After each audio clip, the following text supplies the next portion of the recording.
ಮೈಸೂರು ಜಿಲ್ಲೆಯಲ್ಲಿ ನಿರಂತರ ಹುಲಿ ದಾಳಿ ಹಿನ್ನೆಲೆ ಅರಣ್ಯ ಇಲಾಖೆ ವಿರುದ್ಧ ಬೀದಿಗಿಳಿದಿದ್ದಾರೆ ರೈತರು. ಪ್ರತಿಭಟನೆ ಮಾಡಿದ್ದಾರೆ. ಅರಣ್ಯ ಇಲಾಖೆ ಕಚೇರಿ ಮುಂದೆ ಪ್ರೊಟೆಸ್ಟ್ ನಡೆಸಿ ತಮ್ಮ ಆಕ್ರೋಶವನ್ನು ಹೊರಹಾಕಿದ್ದಾರೆ, ಕಿಡಿಕಾರಿದ್ದಾರೆ. ಯಾಕಂದರೆ ಶಾಶ್ವತವಾದಂತಹ ಪರಿಹಾರ ಇವರು ಕೊಡ್ತಾ ಇಲ್ಲ. ಪದೇ ಪದೇ ದಾಳಿಗಳಾಗ್ತಾ ಇದೆ. ಜಾನುವಾರುಗಳು, ಮೇಕೆಗಳು ರೈತರನ್ನ ಬಲಿ ಪಡಿತಾ ಇದೆ. ಅರಣ್ಯ ಇಲಾಖೆಯವರು ಕೂಡ ಅಷ್ಟೇ ಆಪರೇಷನ್ ಮಾಡ್ತಾರೆ, ಆದರೆ ವಿಳಂಬ ಮಾಡ್ತಾರೆ. ಅದರ ಜೊತೆಗೆ ರೆಸಾರ್ಟ್ಗಳನ್ನು ಅಕ್ರಮವಾಗಿ ಅರಣ್ಯದ ಮಧ್ಯೆ ಕಟ್ಕೊಂಡಿದ್ದಾರೆ. ಕೆಲವೊಬ್ಬರು ಬಿಲ್ಡಿಂಗ್ಗಳನ್ನು ಕಟ್ಕೊಂಡಿದ್ದಾರೆ. ಕರ್ನಾಟಕ ರಾಜ್ಯ ರೈತ ಸಂಘ ಪ್ರೊಟೆಸ್ಟನ್ನು ಮಾಡಿದೆ. ಅಕ್ರಮ ರೆಸಾರ್ಟ್ಗಳು ಆಮೇಲೆ ಅರಣ್ಯ ಪ್ರದೇಶ ಒತ್ತುವರಿ ಮಾಡಿದ್ದಾರೆ. ಹಾಗಾಗಿ ಅದನ್ನು ಕಂಪ್ಲೀಟ್ ಆಗಿ ಸರ್ಕಾರ ತಮ್ಮ ಸುಪರ್ದಿಗೆ ತೆಗೆದುಕೊಳ್ಬೇಕು ಅಂಥೇಳಿ ಒತ್ತಾಯವನ್ನು ಮಾಡಿದ್ದಾರೆ. ಅಕ್ರಮ ಕಟ್ಟಡಗಳ ತೆರವು ಮಾಡಬೇಕು ಅಂತ ಅನ್ನದಾತರು ಆಗ್ರಹಿಸಿದ್ದಾರೆ. ಅರಣ್ಯ ಅಧಿಕಾರಿಗಳಿಗೆ ಮನವಿಯನ್ನು ಸಲ್ಲಿಸಿದ್ದಾರೆ ರೈತರು. ಕಾಡಿನಿಂದ ನಾಡಿಗೆ ಯಾಕೆ ಕಾಡು ಪ್ರಾಣಿಗಳು ಬರ್ತವೆ ಅಂತ ಹೇಳಿದ್ರೆ, ಉದಾಹರಣೆಗೆ ಅಲ್ಲಿ ಕೆಲವು ಕಡೆಗಳು ರೆಸಾರ್ಟ್ ಮಾಡಿದ್ದಾರೆ. ಆಮೇಲೆ ಈ ನೈಟ್ ಕ್ಯಾಂಪ್ ಅಂತೆ, ಫೈರ್ ಕ್ಯಾಂಪ್ ಅಂತೆ, ಸಿಕ್ಕಾಪಟ್ಟೆ ಸೌಂಡ್ ಆಗ್ತಾ ಇರುತ್ತೆ. ಮತ್ತು ಕಾಡಿನ ಮಾರ್ಗಗಳನ್ನು ಕೆಲವೊಬ್ಬರು ಈ ರೆಸಾರ್ಟ್ ಮಾಲೀಕರು, ಅಲ್ಲಿ ಜಮೀನು ತೆಗೆದುಕೊಂಡವರು ಅದನ್ನೇ ಬಳಸ್ತಾ ಇದ್ದಾರೆ. ಹಾಗಾಗಿ ಅಲ್ಲಿ ಇರೋಕ್ಕಾಗದೆ ಸಡನ್ಲಿ ಅವು ಹಳ್ಳಿ ಕಡೆಗೆ ಮುಖ ಮಾಡ್ತಾ ಇದ್ದಾವೆ ಕಾಡು ಪ್ರಾಣಿಗಳು. ಅದೆಲ್ಲದಕ್ಕೂ ಕೂಡ ಬ್ರೇಕ್ ಹಾಕಬೇಕು. ಕಾಡನ್ನು ಅಥವಾ ಕಾಡಿನ ಜಾಗವನ್ನು ಯಾರ್ಯಾರೆಲ್ಲ ಒತ್ತುವರಿ ಮಾಡಿಕೊಂಡಿದ್ದಾರೋ ಖಂಡಿತವಾಗ್ಲೂ ಆಗಿದೆ.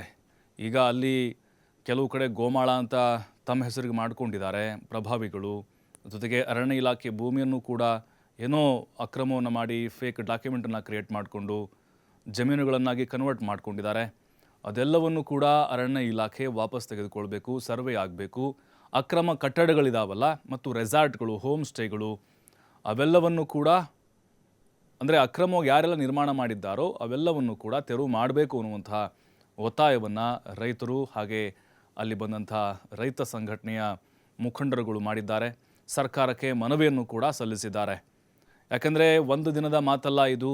ಪ್ರತಿ ವರ್ಷವೂ ಕೂಡ ಇದೇ ರೀತಿಯಾದಂಥ ದಾಳಿಗಳನ್ನು ಅಲ್ಲಿನ ಭಾಗದ ರೈತರು ಅನುಭವಿಸಬೇಕಾಗಿದೆ. ರಾಜ್ಯ ರೈತ ಪರವ ಸಂಘಟನೆ ವತಿಯಿಂದ ಮೈಸೂರಿನ ಅರಣ್ಯ ಭವನ ಮುಂದೆ ಪ್ರತಿಭಟನೆ ಹಮ್ಮಿಕೊಂಡಿದ್ವಿ. ಕಾರಣ ಏನಂತಂದ್ರೆ, ಎಚ್ ಡಿ ಕೋಟೆ ಭಾಗದಲ್ಲಿ ಹಾಗೂ ನಮ್ಮ ಚಾಮರಾಜನಗರ ಜಿಲ್ಲೆ ಗಡಿ ಭಾಗದಲ್ಲಿ ಕಾಡು ಪ್ರಾಣಿಗಳಿಂದ ಏನು ನಿರಂತರವಾಗಿ ರೈತರ ಮೇಲೆ ದಾಳಿಯಾಗಿ ಹಲವಾರು ರೈತರು ಮೃತವನ್ನು ಪಟ್ಟಿದ್ದಾರೆ. ಕೂಡಲೇ ಇದಕ್ಕೆ ಕಾರಣ ಏನಂತಂದ್ರೆ, ಕಾಡೊಳಗೆ ಅಕ್ರಮ ರೆಸಾರ್ಟ್ಗಳೇನು ಆಗಿದೆ ಅದನ್ನ ತೆರವು ಮಾಡಬೇಕು ಅಂತೇಳಿ ಇವತ್ತು ನಾವು ಒಂದು ಬೃಹತ್ ಪ್ರತಿಭಟನೆ ಮಾಡಿದ್ದೇವೆ. ಜೊತೆಗೆ ಏನಂತಂದ್ರೆ, ಅಲ್ಲಿರ್ತಕ್ಕಂಥ ಎಲ್ಲ ಅಕ್ರಮ ರೆಸಾರ್ಟ್ಗಳನ್ನ ತೆರವು ಮಾಡಬೇಕು, ಮತ್ತು ಯಾವುದೇ ಅಕ್ರಮ ರೆಸಾರ್ಟ್ಗೆ ಅನುಮತಿ ಕೊಡಬಾರ್ದು. ಜೊತೆಗೆ ವನ್ಯಜೀವಿಗಳನ್ನು ಕೂಡ ನಾವು ರಕ್ಷಣೆ ಮಾಡಬೇಕು.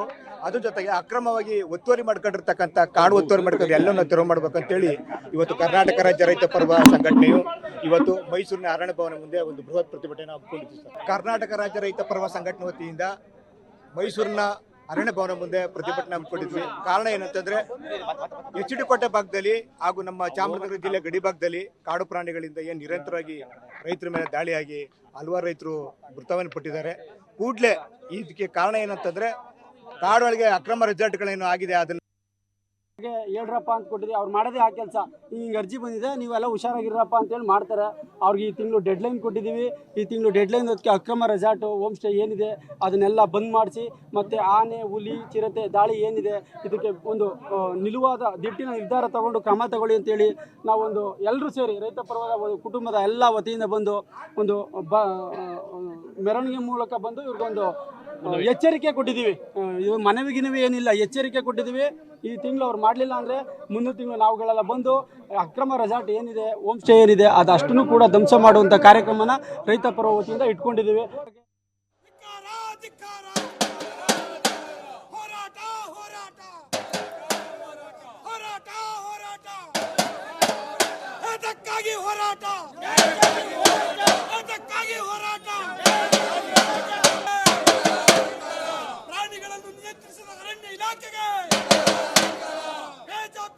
ಅರಣ್ಯ ಮಂತ್ರಿಗಳಿಗೆ, ಬೇಜವಾಬ್ದಾರಿ ದುಷ್ಟ ಸರ್ಕಾರಕ್ಕೆ ಧಿಕ್ಕಾರ, ಧಿಕ್ಕಾರ, ಧಿಕ್ಕಾರ, ಧಿಕ್ಕಾರ. ಹೋರಾಟ, ಹೋರಾಟ, ಹೋರಾಟ, ಹೋರಾಟ, ಅದಕ್ಕಾಗಿ ಹೋರಾಟ, ಅದಕ್ಕಾಗಿ ಹೋರಾಟ. ನೋಡೀಗ ರೈತರು ಸಂಘಟನೆಯವರು ಆಮೇಲೆ ಅವತ್ತು ದಾಳಿ ಆಯ್ತಲ್ಲ ಅವ್ರ ಕುಟುಂಬಸ್ಥರೆಲ್ಲ ಈಗ ಅರಣ್ಯ ಭವನದ ಮುಂದೆ ಬಂದು ಪ್ರತಿಭಟನೆ ನಡೆಸಿದ್ದಾರೆ.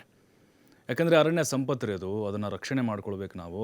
ಇವರೇನೋ ಪ್ರಭಾವಿಗಳಿಗೆ ಮಾರಾಟ ಮಾಡಿ ಏನೋ ನಕಲಿ ದಾಖಲೆಗಳನ್ನ ಸೃಷ್ಟಿ ಮಾಡಿಕೊಟ್ಟು ಅಕ್ರಮ ರೆಸಾರ್ಟ್ ಮಾಡಿ ಅಲ್ಲೆಲ್ಲ ಪ್ರಾಣಿಗಳಿಗೆ ತೊಂದರೆ ಆಗ್ತಾ ಇದೆ.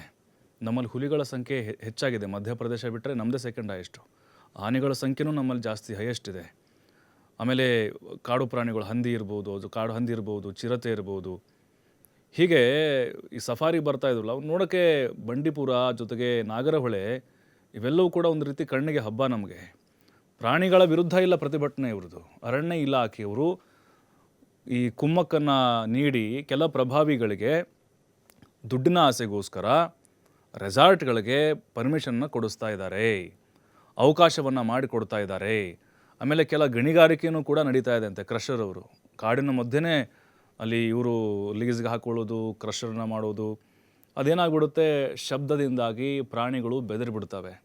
ಅವು ಈ ಕಡೆ ನಾಡಿಗೆ ಬಂದು ಮನುಷ್ಯರ ಮೇಲೆ ಸಹಜವಾಗಿ ಅದು ಬೇಟೆಯಾಡುವಂಥ ಪ್ರಾಣಿಗಳವೆಲ್ಲ. ಅದು ಮನುಷ್ಯನೇ ಇರಲಿ ಅಥವಾ ಯಾವುದೋ ಒಂದು ಜಾನುವಾರ ಇರಲಿ, ಅದು ಮನುಷ್ಯಗಿಂಚೆ ನೋಡಲ್ಲ. ಅದಕ್ಕೆ ಬೇಕಾಗಿರೋದು ಬೇಟೆ, ಮಾಂಸ ಅಷ್ಟೇ.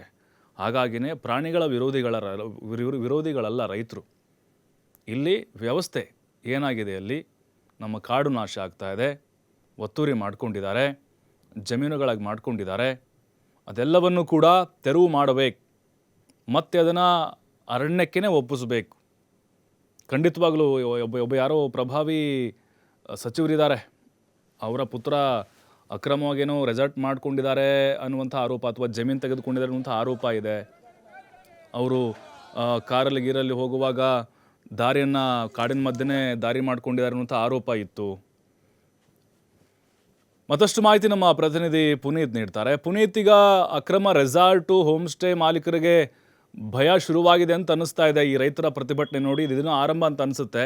ಡೆಡ್ಲೈನ್ ಕೂಡ ಕೊಟ್ಟಿದ್ದಾರೆ. ಇದಕ್ಕೆ ಅರಣ್ಯ ಇಲಾಖೆಯ ಅಧಿಕಾರಿಗಳು ಸ್ಪಂದಿಸುವಂಥ ಸಾಧ್ಯತೆಗಳು ಕಂಡು ಬರ್ತಾ ಇದೆ. ಇಲ್ಲಿದ್ದ ರೈತರನ್ನೇ ಮುಂದೊಂದು ದಿನಗಳಲ್ಲಿ ಅವ್ರನ್ನೆಲ್ಲವನ್ನ ನಾಶ ಮಾಡುವಂಥ ಚಾನ್ಸಸ್ ಇರ್ಬೋದಾ ಅಂತ? ಸದ್ಯಕ್ಕೆ ಹುಲಿ ದಾಳಿಯಿಂದಾಗಿ ಮೈಸೂರು ಭಾಗದಲ್ಲಿ ಗ್ರಾಮೀಣ ಭಾಗದ ಜನ ಒಂದು ರೀತಿ ತತ್ತರಿಸಿ ಹೋಗಿದ್ದಾರೆ ಅಂದ್ರೂ ಕೂಡ ತಪ್ಪಾಗಲಿಕ್ಕಿಲ್ಲ. ಯಾಕಂತ ಹೇಳಿದ್ರೆ ಪ್ರತಿನಿತ್ಯವೂ ಕೂಡ ಹುಲಿ ದಾಳಿಗೆ ಎಚಡಿಕೋಟೆ ಭಾಗ ಇರಬಹುದು, ಸರಗೂರು ಭಾಗ ಇರಬಹುದು, ಜೊತೆಗೆ ಈ ಭಾಗದಲ್ಲಿ ಹುಣಸೂರು ಭಾಗ ಇರಬಹುದು, ಈ ಭಾಗಗಳಲ್ಲೆಲ್ಲ ಪ್ರತಿನಿತ್ಯ ಜಾನುವಾರುಗಳ ಮೇಲೆ ದಾಳಿ ಆಗ್ತಾ ಇರ್ತಕ್ಕಂಥದ್ದು. ಅದರಲ್ಲಿ ಪ್ರಮುಖವಾಗಿ ಈಗಾಗಲೇ 3 ಜನ ರೈತರು ಆ ಹುಲಿ ದಾಳಿಯಿಂದಾಗಿ ಸಾವಿಗೀಡಾಗಿದ್ದಾರೆ, ಮತ್ತೊಬ್ಬರು ಚಿಕಿತ್ಸೆಯನ್ನ ಪಡೆದುಕೊಳ್ತಾ ಇದ್ದಾರೆ. ಇಂಥ ಒಂದು ಸಂದರ್ಭದಲ್ಲಿ ಆಕ್ರೋಶಗೊಂಡಿರ್ತಕ್ಕಂಥ ರೈತರೆಲ್ಲರೂ ಕೂಡ ಮೈಸೂರಿನ ಅರಣ್ಯ ಭವನ ಅಂದ್ರೆ ಅರಣ್ಯ ಇಲಾಖೆ ಕಚೇರಿ ಏನಿದೆ ಆ ಒಂದು ಕಚೇರಿಯ ಬಳಿಗೆ ಜಮಾಯಿಸ್ತಾರೆ. ಮೈಸೂರಿನ ಅಶೋಕಪುರಂ ಬಳಿಗೆ ಅಲ್ಲಿಗೆ ಜಮಾಯಿಸುವ ಮುಖಾಂತರ ಅರಣ್ಯ ಇಲಾಖೆಯ ವಿರುದ್ಧ ತಮ್ಮ ಆಕ್ರೋಶವನ್ನು ವ್ಯಕ್ತಪಡಿಸ್ತಾರೆ. ಪ್ರತಿಭಟಿಸುವ ಮುಖಾಂತರ ಆಕ್ರೋಶವನ್ನು ವ್ಯಕ್ತಪಡಿಸಿದಂತಹ ರೈತರೆಲ್ಲರೂ ಕೂಡ ಇವತ್ತು ಆಗ್ತಾ ಇರ್ತಕ್ಕಂಥ ಬೆಳವಣಿಗೆಗಳೇನಿದೆ ಅಂದ್ರೆ ಕಾಡಿನಿಂದ ನಾಡಿನತ್ತ ಮುಖ ಮಾಡ್ತಾ ಇರ್ತಕ್ಕಂಥ ಕಾಡು ಪ್ರಾಣಿಗಳಿದ್ದಾವೆ, ಇದೆಲ್ಲವೂ ಕೂಡ ಕಾಡಿನಿಂದ ನಾಡಿಗೆ ಬರ್ಲಿಕ್ಕೆ ಪ್ರಮುಖವಾದಂತಹ ಕಾರಣ ಅಂತ ಹೇಳಿದ್ರೆ ಅಕ್ರಮವಾಗಿ ಅರಣ್ಯ ಪ್ರದೇಶ ಒತ್ತುವರಿ ಆಗ್ತಾ ಇರ್ತಕ್ಕಂಥದ್ದಿರ್ಬೋದು, ಮತ್ತೊಂದು ಕಡೆ ರೆಸಾರ್ಟ್ಗಳು ತಲೆ ಎತ್ತಿರ್ತಕ್ಕಂಥದ್ದಿರ್ಬೋದು, ಅಕ್ರಮವಾದಂತಹ ಕಟ್ಟಡಗಳಿದ್ದಾವೆ. ಈ ಎಲ್ಲ ಕಟ್ಟಡಗಳು ಕೂಡ ಇರ್ತಕ್ಕಂಥ ಒಂದು ಹಿನ್ನೆಲೆಯಲ್ಲಿ ಅದು ಒಂದು ರೀತಿ ಜನನಿಬಿಡ ಪ್ರದೇಶ ಆಗುವಂತಹ ರೀತಿಯಲ್ಲಿ ಇರ್ತಕ್ಕಂಥದ್ದು ಒಂದು ಕಾಡಂಚಿನ ಪ್ರದೇಶಗಳಲ್ಲಿ. ಹೀಗಾಗಿ ಕಾಡಿನಲ್ಲಿ ಇರಲಾಗದಂತಹ ಕಾಡು ಪ್ರಾಣಿಗಳು ಈಗ ನಾಡಿನತ್ತ ಮುಖ ಮಾಡ್ತಾ ಇದ್ದಾವೆ. ಹೀಗಾಗಿಯೇ ರೈತರು ಸಾವನ್ನಪ್ತಾ ಇದ್ದಾರೆ, ಮತ್ತೊಂದು ಕಡೆ ಸಾಕು ಪ್ರಾಣಿಗಳೆಲ್ಲವೂ ಕೂಡ ಸಾವನ್ನಪ್ತಾ ಇರತಕ್ಕಂಥದ್ದು.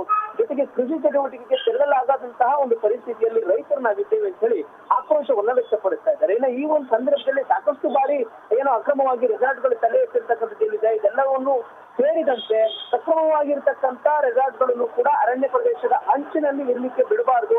ಯಾಕಂತ ಹೇಳಿದ್ರೆ ಅದೆಲ್ಲವೂ ಕೂಡ ಕಾಡು ಪ್ರಾಣಿಗಳ ಒಂದು ಉಪಟಳ ಇರ್ತಕ್ಕಂಥ ಒಂದು ಸ್ಥಳಗಳೇ ಆಗಿರ್ತವೆ ಸಮಟೈಮ್. ಹೀಗಾಗಿ ಅದನ್ನೆಲ್ಲವೂ ಕೂಡ ತೆರವುಗೊಳಿಸುವಂತ ಒಂದು ಕೆಲಸವನ್ನು ಮಾಡುವ ಮುಖಾಂತರ ನಾಡಿಗೆ ಕಾಡಿನ ಪ್ರಾಣಿಗಳು ಹೊರದೇರುವ ರೀತಿಯಲ್ಲಿ ಅರಣ್ಯ ಇಲಾಖೆ ಎಚ್ಚೆತ್ತುಕೊಳ್ಬೇಕು ಅಂತ ಹೇಳಿ ಅವರಿಗೆ ತಿಳಿಯನ್ನ ಹೇಳುವ ಮುಖಾಂತರ ತಮ್ಮ ಆಕ್ರೋಶವನ್ನು ವ್ಯಕ್ತಪಡಿಸಿದ್ರು. ಜೊತೆಗೆ ಮನವಿ ಪತ್ರಗಳನ್ನು ಕೂಡ ನೀಡಿದ್ರು. ಆದ್ರೆ ಮನವಿ ಪತ್ರಗಳನ್ನ ಆಗಾಗ ತೆಗೆದುಕೊಳ್ತಾ ಇರ್ತಕ್ಕಂಥ ಇಲಾಖೆ ಕೇವಲ ಮೌನವನ್ನ ಆವರಿಸಿದೆ ವಿನಃ ಮೌನವನ್ನ ತಾಳ್ತಾ ಇದೆ ಅನ್ನೋದನ್ನು ಹೊರತುಪಡಿಸಿದ್ರೆ ಇಲ್ಲಿ ರೆಸಾರ್ಟ್ಗಳಿರ್ಬೋದು, ಅಕ್ರಮವಾದಂತಹ ಕಟ್ಟಡಗಳಿರ್ಬೋದು, ಒತ್ತುವರಿ ಆಗಿರ್ತಕ್ಕಂಥದ್ದಿರ್ಬೋದು, ಇದನ್ನೆಲ್ಲವನ್ನು ಕೂಡ ತೆರವುಗೊಳಿಸುವಂತ ಒಂದು ಪ್ರಕ್ರಿಯೆಗೆ ಇನ್ನೂ ಕೂಡ ಮುಂದಾಗಿಲ್ಲ ಅನ್ನೋದು ಇಲ್ಲಿ ಒಂದು ರೀತಿ ಬೇಸರದ ಸಂಗತಿ. ಈಗಲಾದ್ರೂ ಕೂಡ ಪ್ರತಿನಿತ್ಯ ಸಾವು ನೋವುಗಳೇನಾಗ್ತಾ ಇದ್ದಾವೆ.